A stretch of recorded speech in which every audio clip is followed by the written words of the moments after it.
सो hi friends, good morning. कैसे हैं आप लोग? आइए स्टार्ट करते हैं 15th में के टॉप 10 जीके एमसीक्यूज। 10 नहीं, एक्चुअली 12 क्वेश्चन हैं आज, सारे कॉन्सेप्ट और आर्टिकल्स के साथ। तो पूरा कवरेज आपका आज का हो जाएगा, ठीक है फ्रेंड्स। डिक्शनरी पैटर्न जो क्वेश्चन था ना पीएनसी का, उसका वीडियो जो एक्चुअल अप्रोच होनी चाहिए।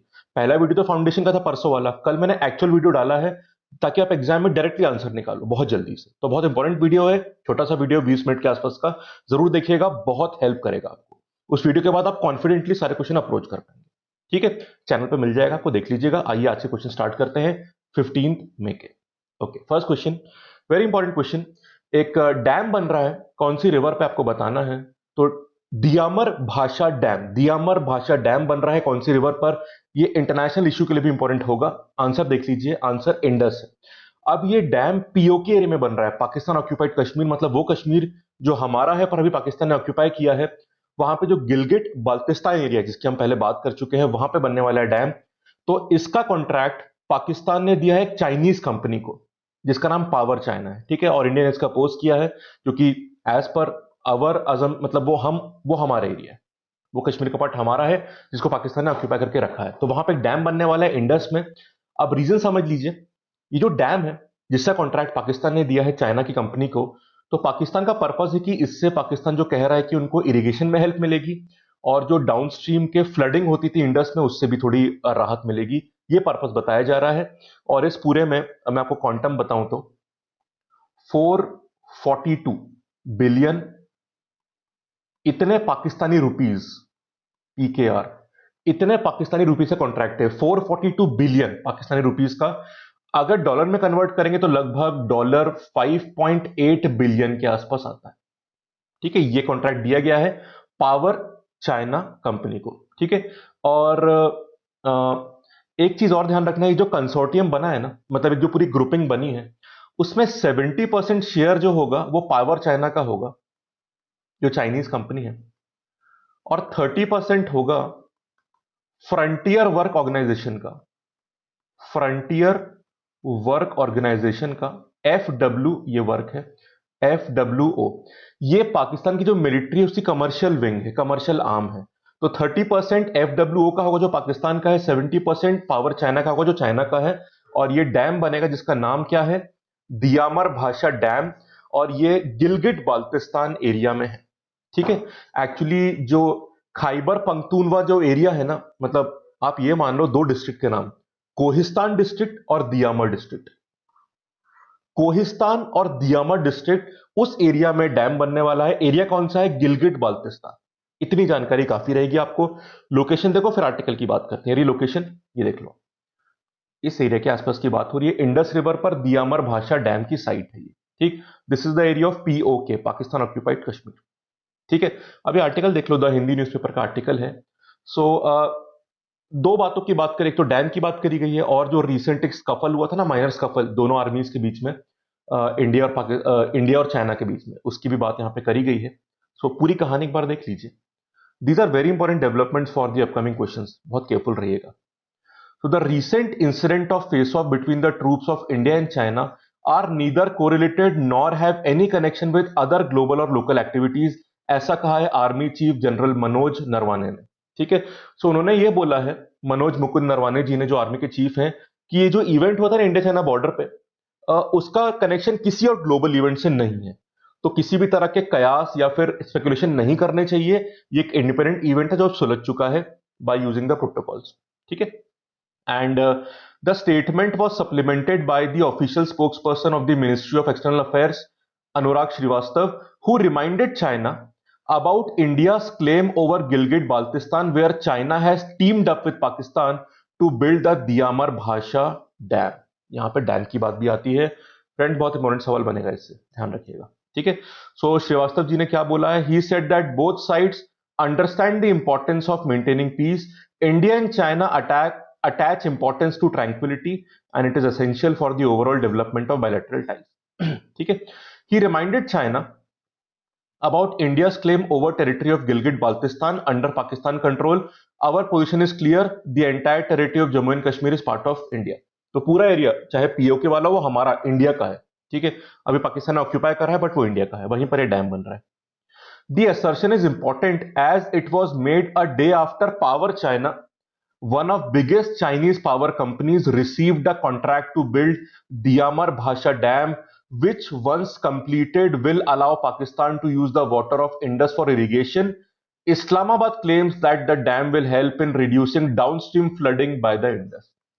ठीक है, सो पावर चाइना कंपनी को कॉन्ट्रैक्ट मिला है गिलगिट बाल्टिस्तान एरिया जो पीओके में है, और रिवर का नाम इंडस है, दियामर भाषा डैम। इतनी जानकारी एग्जाम के लिए काफी रहेगी। बैकग्राउंड क्लियर होगी ना आपको? ग्रेट। लोकेशन बता दी मैंने आपको डैम की, पीओके में। ओके, चलिए क्वेश्चन नंबर 2। एंथनी फाउसी, ये एक डॉक्टर है and he is one of the leading experts, ये एक्सपर्ट होगा, सॉरी, ठीक है, एक्सपर्ट होगा। He is one of the world's leading expert in infectious diseases. आपको बताना है ये कौन से देश के डॉक्टर हैं, ठीक है, and the answer is USA. ये यूएसए के बहुत ही फेमस डॉक्टर भी हैं और स्पेशलिस्ट भी है, मतलब जो इन्फेक्शियस डिसीज जैसे कोरोना वायरस है ना, इसमें इनके काफी एक्सपर्टाइज है। अब ये एक्सपर्ट वर्ड है, ठीक है, ध्यान रखिएगा। अब प्रॉब्लम ये है कि एक कॉन्फ्लिक्ट चल रहा है, ये अपना ओपिनियन बिंदास तरीके से दे देते हैं, बिल्कुल, ये तो एक्सपर्ट है। और डोनाल्ड ट्रंप, और डोनाल्ड ट्रंप कौन है? यूएस के प्रेसिडेंट। तो डोनाल्ड ट्रंप, मतलब उनकी टसल चलती रहती है। अब इनकी चल रही है टसल, ठीक है। फाउसी जो है, ये डॉक्टर है अमेरिका के, एक्सपर्ट भी है। उन्होंने ये बोला है कि अमेरिका को लॉकडाउन खोलने में जल्दबाजी नहीं करनी चाहिए, क्योंकि प्रॉब्लम सीवियर है, तो एकदम से लॉकडाउन नहीं खोलना चाहिए। पर डोनाल्ड ट्रंप तो चाह रहे हैं, उन्होंने सारे स्टेट के गवर्नर को भी बोला है कि जितना हो सके ओपन कर दीजिए, स्कूल को खोलने की बातें चल रही है वहां पे।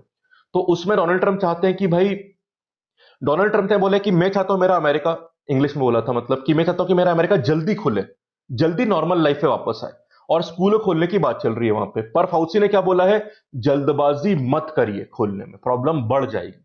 और इसी के बीच में कॉन्फ्लिक्ट चल रहा है, तो एक टसल चल रही है। कहानी समझ गए? आर्टिकल पढ़ लो, द हिंदी न्यूज़पेपर से आर्टिकल है, इंटरनेशनल वाले पेज पे। So despite Fauci's caution, Trump pushes for opening of school. Trump उस जिद पे अड़े कि खोलना चाहिए, ओपन अप करना चाहिए इकोनॉमी को, पर फौसी बोल रहे हैं थोड़ा वेट करो, ठीक है। सो ये कहानी देख लो। Donald Trump has called on governors across the nation to work to reopen the schools that were closed because of corona virus, pointedly taking the issue with, अब यहां पे ध्यान रखिएगा, उन्होंने फिर जो फाउसी ने बोला है, फाउसी सॉरी, उसको काउंटर किया, ठीक है। So top medical adviser Doctor Anthony Fauci caution against moving too quickly in sending students back to school. तो उन्होंने कॉशन किया है फाउसी ने कि स्टूडेंट को तो जल्दी स्कूल मत भेजिए, प्रॉब्लम बढ़ सकती है। पर इसे काउंटर किया डोनाल्ड ट्रंप ने, उन्होंने गवर्नर्स को बोला है कि आप स्कूल खोलने का इंतजाम करिए। The president accused Doctor Fauci of wanting to play all sides of the equation, a comment that suggested that he is tiring of the nation's top infectious disease expert। तो एक फ्रस्ट्रेशन दिखाई दे रहा है Donald Trump के अंदर, और उन्होंने accused किया है कि फौसी तो हर तरफ की बातें करने लगते हैं, मतलब कि he is trying to play on all side of the equations, ठीक। तो बेसिकली एक टसल है। और आप जानते हैं कि इस ईयर के एंड में अमेरिका में प्रेसिडेंशियल इलेक्शन भी होने वाले हैं, तो डोनाल्ड ट्रंप शायद उस प्रेशर में कि इकोनॉमी को रिकवर करना पड़ेगा, पर फौसी अपनी तरफ से सही बात बोल रहे हैं कि भाई वो तो डॉक्टर है और उनको सही बात बोलनी पड़ेगी, ठीक। एंड फ्रस्ट्रेशन में जो बात बोली कि देख लीजिए, I think they should open the schools, absolutely, I think they should, ठीक है। सो मतलब वो काफी कीन है इस बात पे कि उन्हें स्कूल खोलने हैं, ठीक है। एंड ये जो मैं बात बोल रहा था आपसे, ट्रंप ने जो बोला है, our country is got to get back and it's got to get back as soon as possible, and I don't consider our country coming back if the schools are close. तो उन्होंने बोला कि country को जल्दी से come back करना चाहिए, reopen होना चाहिए, और स्कूल के बिना वो नहीं हो सकता। स्कूल की reopening is very important for the entire country, ठीक है। And doctor Fauci had urged caution in testimony before a Senate committee on Tuesday, although he made it clear that he believes reopening decisions will likely differ from one region to next। उन्होंने ये भी बोला है फौसी जी ने, मत कि वो common बात नहीं बोल रहे, रीओपनिंग की बातें रीजन पे डिपेंड करती है कि वहां पे कोरोना वायरस कितना फैला हुआ है। ये बात उन्होंने बोली है, बट केयरफुल रहने वाली बात बोली गई है, ठीक है। So we don't know everything about the virus and we really better be pretty careful, particularly when it comes to children. मुझे तो कैरन की बात बिल्कुल सही लगती है कि स्कूल इज वन थिंग जहां पे चिल्ड्रन बहुत मास में आएंगे और खतरा हो सकता है। प्रॉब्लम है इकोनॉमी को, इसमें कोई दो राय नहीं है, बट केयरफुल भी रहना पड़ेगा। एंड डोनाल्ड ट्रंप ने क्या बोला है?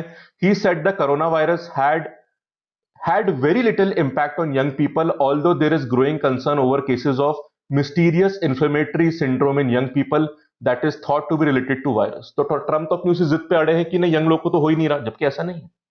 परसेंटेज अलग हो सकते हैं। और एक चीज और बोली है कि एक mysterious inflammatory syndrome young people में देखा जा रहा है, जो शायद कोरोना वायरस से रिलेटेड हो। तो फॉसी यही बात बोल रहे हैं कि मिस्टीरियस सा वायरस है, तो सावधान रहना बेहतर रहेगा। ठीक है, अब ये टसल चल रहा है, देखो कहां तक पहुंचता है। बट ऐसे टसल में एक बात समझिए, एक तरफ जो मैं क्यों पढ़ा रहा हूं आपको ये सब, एक तरफ यूएस के प्रेसिडेंट है, ठीक है, डोनाल्ड ट्रंप, और एक तरफ इतने बड़े एक्सपर्ट है एंथनी फॉसी। दोनों के व्यूज इंपॉर्टेंट है, तो आपको दोनों तरफ के व्यूज पता होने चाहिए। आप कोई भी एक पक्ष ले सकते हो, पर व्यूज दोनों तरफ के पता होने चाहिए, क्योंकि प्रोमिनेंट लोग हैं दोनों। सो इसलिए हमारे थॉट या कॉन्सेप्ट को बिल्डअप करने में ये ओपिनियंस काफी इंपॉर्टेंट होते हैं। अभी क्लियर? चलो, ये राइट में आप मिस्टर एंथनी फॉसी को देख सकते हैं, लेफ्ट में कौन है आप जानते हैं, मिस्टर डोनाल्ड ट्रंप। ठीक है, ओके। नाउ थोड़ा इकोनॉमिक्स की बात कर लेते हैं। How much liquidity injection is being done by the centre in the electricity distribution companies, या जो डिस्कॉम्स होते हैं हमारे डिस्ट्रीब्यूशन कंपनीज? आंसर है 90,000 करोड़ रुपीस। कंफ्यूजन करा गया है, उसी पीपीटी से मैं बता देता हूं आपको ये चीजें।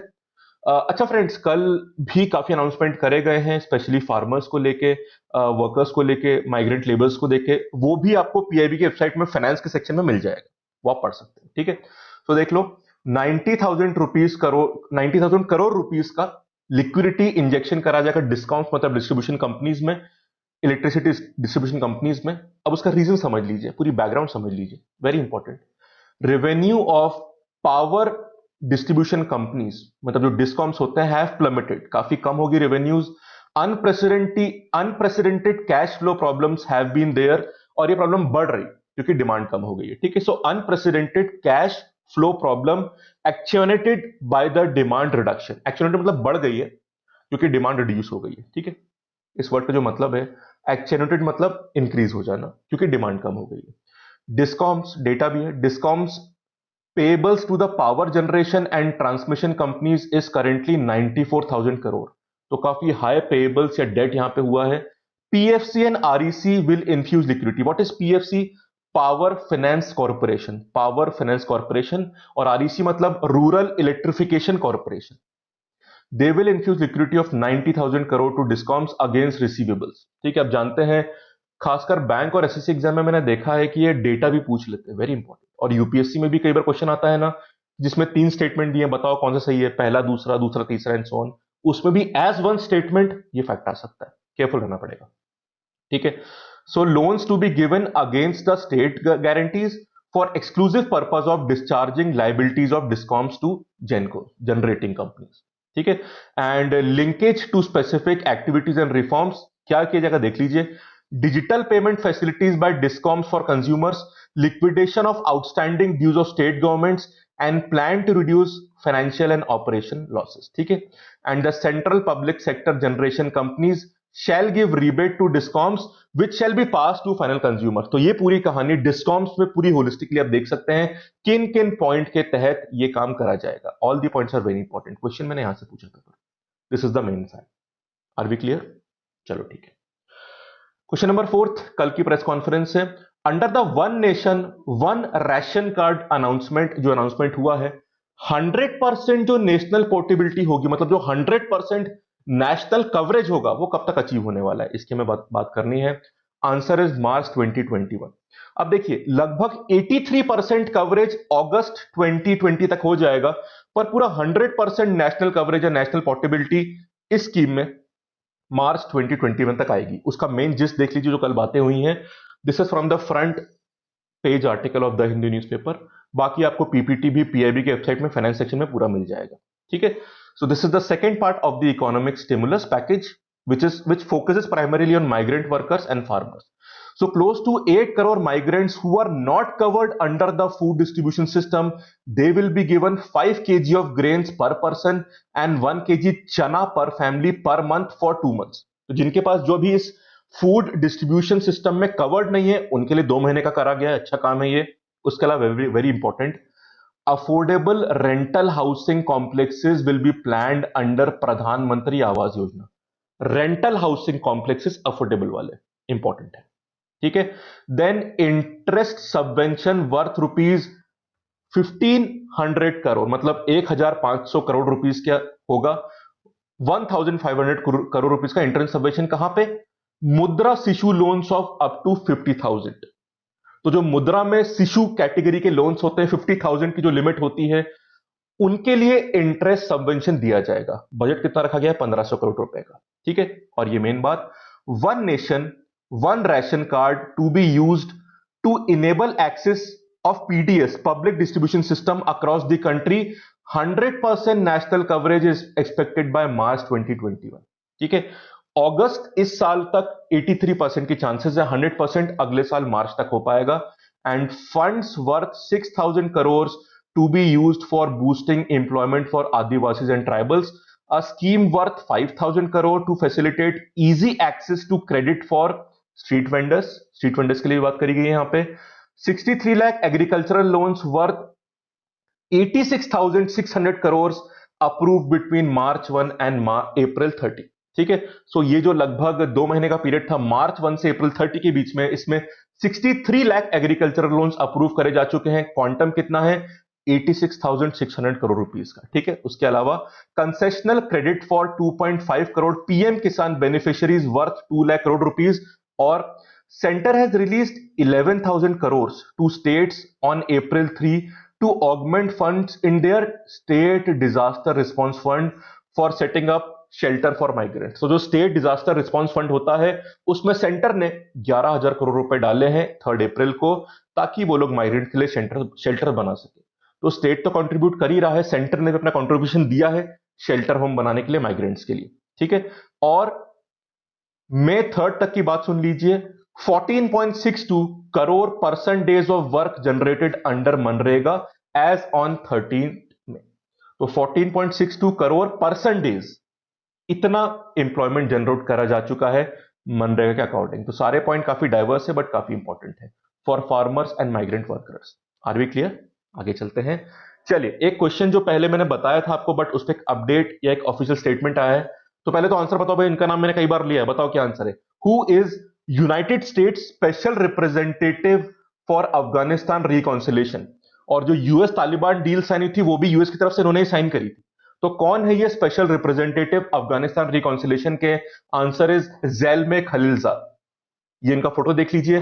कुछ दिन पहले ये इंडिया न्यू दिल्ली आए थे और उन्होंने बोला था, देखिए आप जानते हैं ना हमारा ऑफिशियल स्टेटस क्या है, हम ऑफिशियली इलेक्टेड अफगानिस्तान गवर्नमेंट से इंटरेक्ट करते हैं, हम तालिबान से बात नहीं करते बिकॉज उन्हें हम टेररिस्ट ऑर्गेनाइजेशन मानते हैं in collaboration with Pakistan.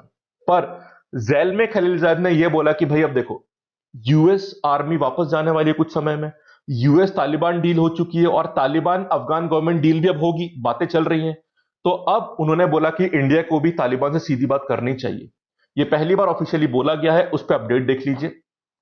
India ने अभी कमिट नहीं किया कि वो ऐसा करेगा, ये अपडेट है अभी का। So India is non committal on talks with Taliban. ठीक है। And traditional ties with Afghanistan will continue to guide our policy. So India will continue to be guided by its friendship with the Afghan people, said the government, remaining non-committal on renewed questions of whether it would open direct talks with Taliban। तो अभी वो लोग commit नहीं कर रहे हैं हम लोग कि हम तालिबान से सीधी बात करेंगे नहीं करेंगे। अभी हमारा कमिटमेंट या बातें किससे होती है? अफगान गवर्नमेंट से, जो ऑफिशियली वहां के लोगों ने इलेक्ट करी है। ठीक है। सो हमने क्लियर करा है कि we have our own perspective on Afghanistan, and our traditional and neighborly ties with the people of Afghanistan will continue to guide our Afghanistan policy, a government source said. When asked about the suggestion by the US special envoy that India should speak directly to Taliban, ये खलीलजाद ने बोला था, उसके response पे बोला है कि हमारा अपना पर्सपेक्टिव है, हमारे अपने ट्रेडिशनल और नेबरली टाइज जो है अफगानिस्तानी लोगों के साथ वो बने रहेंगे, और हम अफगानिस्तान सरकार से बात करते हैं। तालिबान से बात करेंगे सीधे या नहीं, उस पर अभी कोई कमिटमेंट नहीं आया है। ठीक है। सो आप ये जानते हैं कि मिस्टर खलीलजाद ने ही favoured India Taliban talks. This is the first time a US official has openly made this suggestion. ठीक है। तो ओपनली पहली बार किसी यूएस वाले ने बात बोला है कि इंडिया तालिबान टॉक्स होने चाहिए, पहले ऐसा नहीं होता था। ठीक। So it is for India to decide its role, but ये खालिद जी ने बोला था द हिंदू को जो इंटरव्यू दिया था उसमें, it is for India to decide its role, but I do think that engagement between India and all the key players in Afghanistan is appropriate given India's regional and global position. India is an important force in Afghanistan and it would be appropriate for that engagement to take place. तो उन्होंने बोला है कि भाई India को decision खुद लेना है, भाई उनकी मर्जी है। बट खलीलजाद ने कहा कि उनका मानना यह है कि अफगानिस्तान में जितने भी की प्लेयर्स है उनको बैठ मतलब आपस में बैठ के बात करनी चाहिए, सीधे बात करनी चाहिए। और उन प्लेयर्स में खालिदाद इंडिया को भी बोलते हैं, बिकॉज इंडिया एक रीजनल पावर भी है और एक ग्लोबल पावर भी है। तो इसलिए अफगानिस्तान का जितना भी इशू चल रहा है उसमें इंडिया का रोल है, और इसलिए उनको तालिबान से बात करनी चाहिए, ऐसा कहना खालिलजाद जी का है। ठीक है, but external affairs ministry officials decline to comment on whether India would change its. अब इंडिया की पॉलिसी क्या है वो देख लीजिए। its long held position of dealing only with the elected government in Afghanistan, जिसका कैपिटल काबुल है, while considering the Taliban as a terrorist organization backed by Pakistan। ये हमारा ऑफिशियल स्टेटस है, ये पैराग्राफ, दिस इज इंपॉर्टेंट, कि हम लोग सिर्फ वहां की इलेक्टेड गवर्नमेंट से डील करेंगे, और तालिबान तो एक टेररिस्ट ऑर्गेनाइजेशन है जिसको पाकिस्तान बैक करता है। ठीक है, अब ये चेंज होगा या नहीं होगा इस पर देखना पड़ेगा। फिलहाल देयर इज नो कमिटमेंट। ये वर्डिंग्स आप देख रहे हैं, these are very important to build an official thought. Official लोग क्या बोल रहे हैं, क्या हमें एक थॉट बनाना है, उसके लिए पैराग्राफ काफी इंपॉर्टेंट है। इसलिए मैं कहता हूं फ्रेंड्स, सिर्फ हेडिंग देख के आगे मत बढ़ो। जितना डिटेल में आर्टिकल पढ़ोगे, चाहे सेम बात बोली जा रही है, आपके कॉन्सेप्ट कॉन्फिडेंस उतना ही बढ़ेगा। ठीक है, और ये कॉन्सेप्ट काफी इंपॉर्टेंट है, क्योंकि आगे जो भी इंडिया अफगानिस्तान रिलेशन होने वाले हैं, या जो डेवलपमेंट साउथ एशिया में होंगे, उसमें ये चीज काफी इंपॉर्टेंट हो सकती है।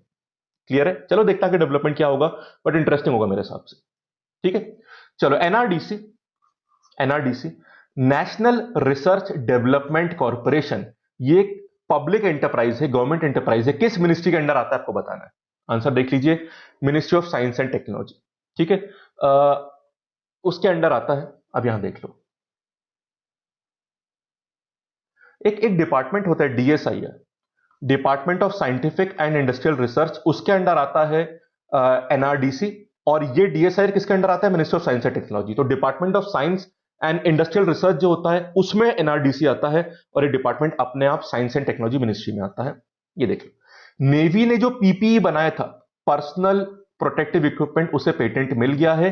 It is identifying eligible firms for licence production. ठीक है, सो एक low cost personal protection equipment बनाया था। It was designed and produced by the navy. It has received a patent, bringing it a step closer to mass production. ठीक है, अब देख लीजिए, this patent was successfully filed by the intellectual property facilitation cell of the defence ministry in association with, ये देखिए, national research development corporation NRDC, which is a enterprise under ministry of science and technology. ठीक है, आप देख लीजिए यहां पे, ये जो लो कॉस्ट पीपी है, it has been developed by a doctor posted at the recently created innovation cell at the Institute of Naval Medicines, जो कि मुंबई है। INM मुंबई के एक डॉक्टर ने डिजाइन किया था। एंड ये देख लीजिए, a pilot batch of PP has been produced at the naval dockyard Mumbai. Now efforts were on to commence mass production and eligible firms were being identified for taking up licence production, ऐसा बोला है। Shortage of PPE for health care workers during the कोविड-19 pandemic has been a major issue. तो ये development काफी important होगा। अब जैसे कोई कंपनी या फर्म आइडेंटिफाई होती है तो उसका मास प्रोडक्शन भी शुरू हो जाएगा, पेटेंट तो मिल चुका है, तो जल्दी से प्रोसेस होने के बाद ये काफी फायदा पहुंचेगा, क्योंकि PP is very important to tackle कोविड-19। सो अभी क्लियर? इसमें इस इंस्टीट्यूट का नाम भी ध्यान रखिएगा, institute of naval medicine eight Mumbai. ये भी क्वेश्चन आ सकता है, बाकी ये सवाल तो मैंने बता ही दिया आपको एनआरडीसी का। क्लियर? चलो आगे चलते हैं। बीएमएस, भारतीय मजदूर संघ, ये एक ट्रेड यूनियन है। ये किससे अफिलिएटेड है आपको बताना है, and the answer is RSS, राष्ट्रीय स्वयं सेवक संघ जो है उससे अफिलिएटेड है बीएमएस, भारतीय मजदूर संघ। ठीक है, अब देख लीजिए, ये प्रोटेस्ट करने वाले हैं क्योंकि आप जानते हैं कई लेबर लॉज के क्लॉज सस्पेंड करे गए हैं कई स्टेट्स में। उस सस्पेंशन के अगेंस्ट भारतीय मजदूर संघ प्रोटेस्ट करेगा। ठीक है, so the Bharatiya Mazdoor Sangh, which is a trade union affiliated with the Rashtriya Swayamsevak Sangh, on Thursday announced plans to carry out a nationwide agitation against the suspension of labor laws by the Uttar Pradesh, Madhya Pradesh and Gujarat government, which are all ruled by the BJP. ठीक है, तो ये meeting में decide करा गया है। और changes क्या थे इसके ऊपर तो डिटेल में 3-4 दिन पहले की वीडियो में हम कवर कर चुके हैं। वेरी इंपॉर्टेंट, मैंने पूरा बताया था आपको एमपी एग्जांपल लेके, पर यूपी गुजरात काफी स्टेट में चेंजेस करे गए, ठीक है। कैसे आवर्स बढ़ाए गए हैं, कैसे कुछ लेबर लॉ से क्लॉज हटाए गए हैं, रिलैक्सेशन करा गया, उससे अगेंस्ट यहां पे प्रोटेस्ट होगा बाय भारतीय मजदूर संघ, बीएमएस, ठीक है, भारतीय मजदूर संघ। ओके, बाकी वो आर्टिकल जो मैंने एमपी गवर्नमेंट का आपको आई थिंक 3-4 दिन पहले कवर किया था हमने, काफी इंपॉर्टेंट था, उसमें सारे क्लॉज डिटेल में देखे थे हमने, ठीक है। चलो, an article an update related to Vijay Mallya. Vijay Mallya case पता है ना फ्रेंड्स आपको, इसके खिलाफ यूके में केस चल रहा है, एक्स्ट्राडिशन मतलब वापस लाने के लिए। सबसे पहले लोअर कोर्ट ने अप्रूव कर दिया इसका एक्स्ट्राडिशन की, इसको वापस लाया जा सकता है। उस लोअर कोर्ट के डिसीजन के अगेंस्ट विजय माल्या ने हाई कोर्ट में, यूके की हाई कोर्ट में केस किया था, वहां से भी रिलैक्सेशन नहीं मिला। अब उस हाई कोर्ट में विजय माल्या ने एक रिक्वेस्ट डाली थी, परमिशन डाली थी, प्ली डाली थी कि विजय माल्या को परमिशन मिले कि वो यूके की सुप्रीम कोर्ट में अपील कर सके। किसके लिए अपील कर सके? उस लोअर कोर्ट के ऑर्डर के अगेंस्ट। पर यूके की हाई कोर्ट ने रिजेक्ट कर दिया। तो अब विजय माल्या को इंडिया वापस लाने के लिए हम एक स्टेप आगे और बढ़ गए हैं। तो देखो प्रोसेस कब तक हो पाता है। So UK high court has rejected Vijay Mallya's plea to move to supreme court, UK supreme court, to challenge the court approval, ये लोअर कोर्ट की बात हो रही है, lower court approval for his extradition to India for bank fraud case. पहले bank का नाम बताना है आपको, ठीक है, कि कौन सी बैंक के फ्रॉड वाले केस में पूरा केस चल रहा है। And the answer is IDBI bank. So IDBI bank में जो लोअर कोर्ट ने अप्रूवल दिया था कि हां भाई इसको वापस ले जाओ, एक्स्ट्राडिशन करवा लो, उसके अगेंस्ट कोई रिलैक्सेशन हाईकोर्ट से भी नहीं मिला और सुप्रीम कोर्ट जाने की परमिशन भी हाईकोर्ट ने कैंसिल कर दी विजय माल्या की। और बैंक का नाम जरूरी है, कौन सा बैंक? IDBI bank. ये रहा फ्रेंड्स आर्टिकल, ठीक है। So UK high court on Thursday has rejected a plea of businessman Vijay Mallya for permission to move the supreme court against the dismissal of his appeal challenging of lower court's approval of his extradition to India in the IDBI fraud case, ठीक है। तो lower court ने विजय माल्या के extradition का approval दे दिया था IDBI fraud case में, उसके अगेंस्ट अपील के लिए सुप्रीम कोर्ट जाने की परमिशन हाई कोर्ट से नहीं मिली, ठीक है। So high court has dismissed mister Mallya's request to appeal in the supreme court. The UK government's home office may soon issue a directive allowing his extradition. We have 28 days to bring him back.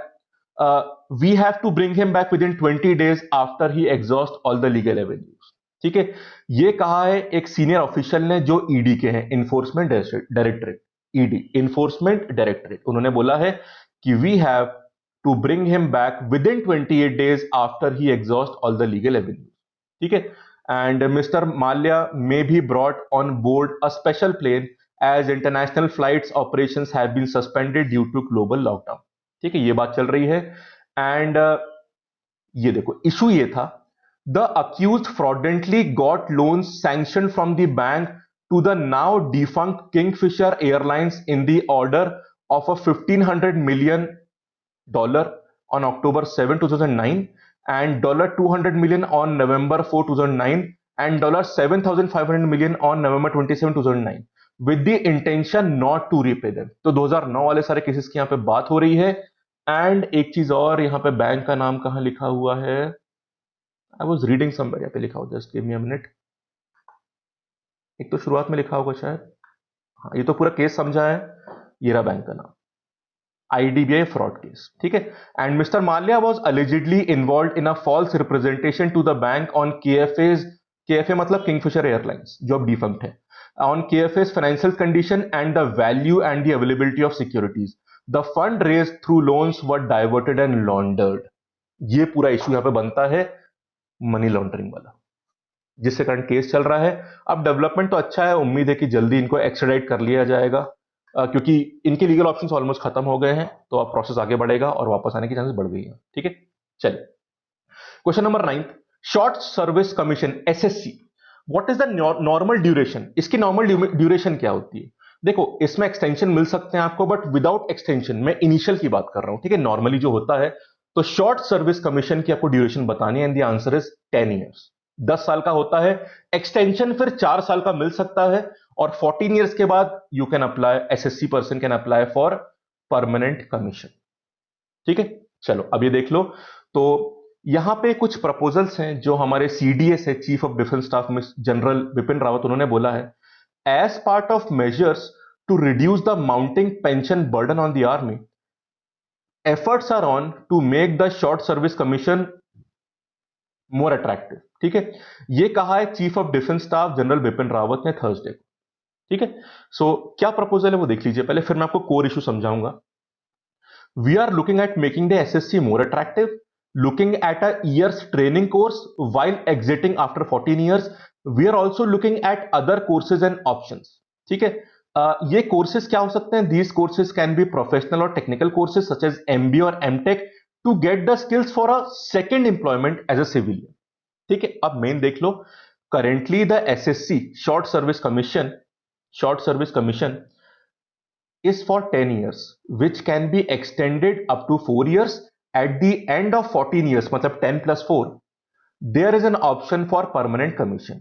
और general Rawat ने क्या बोला है कि 25 to 30% of SSC officers would be granted permanent commission so that they are kept motivated.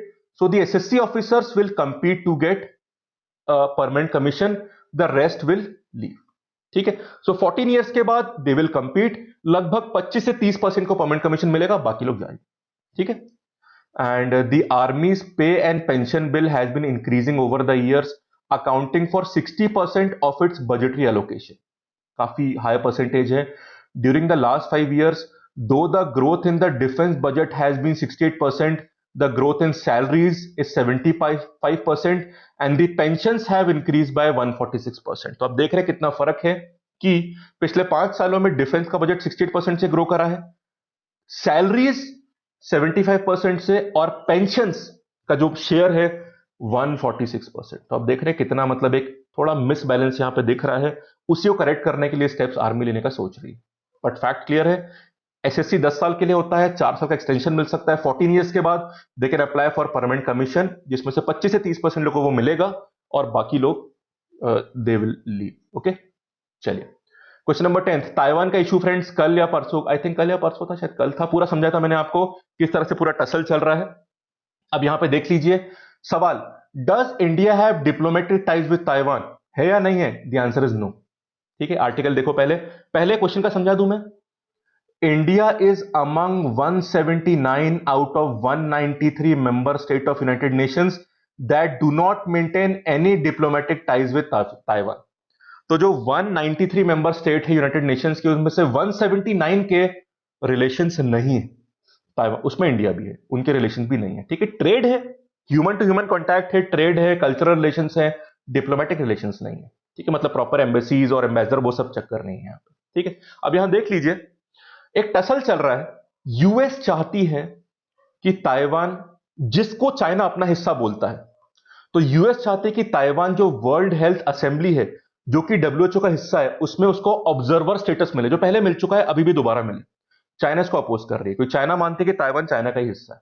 ठीक, और एक चीज और बहुत जरूरी है यहां पे, वो देख लीजिए आप, ये जो ओपिनियन दिए गए हैं वो किसने दिए हैं? Embassy in New Delhi. ठीक है, तो जो चाइना की एम्बेसी न्यू दिल्ली में, उनके ओपिनियन यहां पे दिए गए हैं, उनके जो ऑफिसर्स हैं। China opposed any move by Taiwan to use the कोविड-19 pandemic as a pretext to seek independence, its embassy in New Delhi said on Thursday. मतलब समझे आप लोग, चाइना ने ताइवान को बोला है कि भाई कोविड-19 का बहाना इस्तेमाल करके आप इंडिपेंडेंस के रास्ते पर मत बढ़ो। कोविड-19 प्रॉब्लम है, सब सफर कर रहे हैं, पर उसको एक्सक्यूज की तरह यूज करके आप इंडिपेंडेंस की तरफ मत बढ़ो, ऐसा चाइना ने वार्निंग दी है। ठीक है, सो मतलब वो बोल रहा है कि कोविड-19 की प्रॉब्लम तो है, पर उसको मिसयूज कर रहा है ताइवान, ऐसा चाइना बोल रहा है।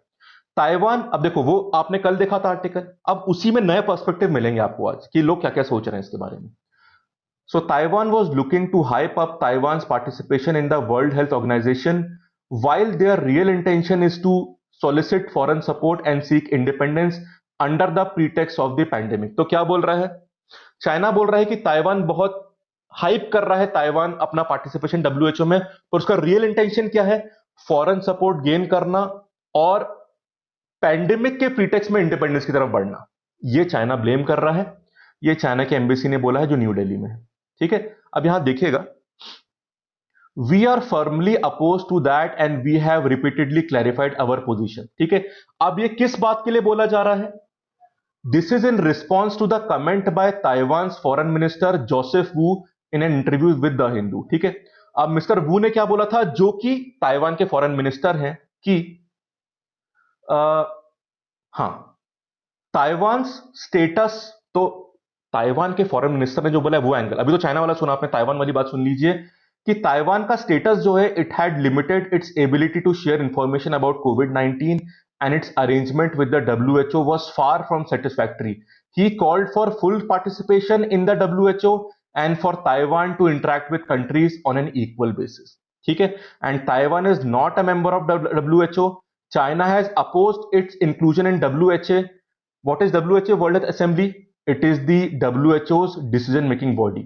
Citing one China principle, although Taiwan participated in WHO as an observer in 2009 to 16. ठीक है, अब चाइना क्या बोलता है कि एक वन चाइना प्रिंसिपल है, इसके अकॉर्डिंग ताइवान चाइना के अंडर आता है, इसलिए वो डब्ल्यूएचए का पार्ट नहीं हो सकता, पर डब्ल्यूएचए का पार्ट ताइवान होना चाहता है, क्योंकि वो ये बोल रहा है कि जो करंट स्टेटस है ना ताइवान का, उससे बहुत प्रॉब्लम आ रही है कोविड 19 को फाइट करने की वजह से, तो इसलिए फुल पार्टिसिपेशन मिलना चाहिए ताइवान को, ऐसा ताइवान वाले लोग बोलते हैं, वहां के मिनिस्टर्स बोलते हैं। ठीक है, और ताइवान को पहले भी, अब ये फैक्ट इंपॉर्टेंट है, वर्ल्ड हेल्थ असेंबली जो डब्ल्यूएचओ के अंडर आता है, उसमें ताइवान को पहले भी ऑब्जर्वर स्टेटस मिल चुका है, ऑब्जर्वर स्टेटस 2009 से 2016।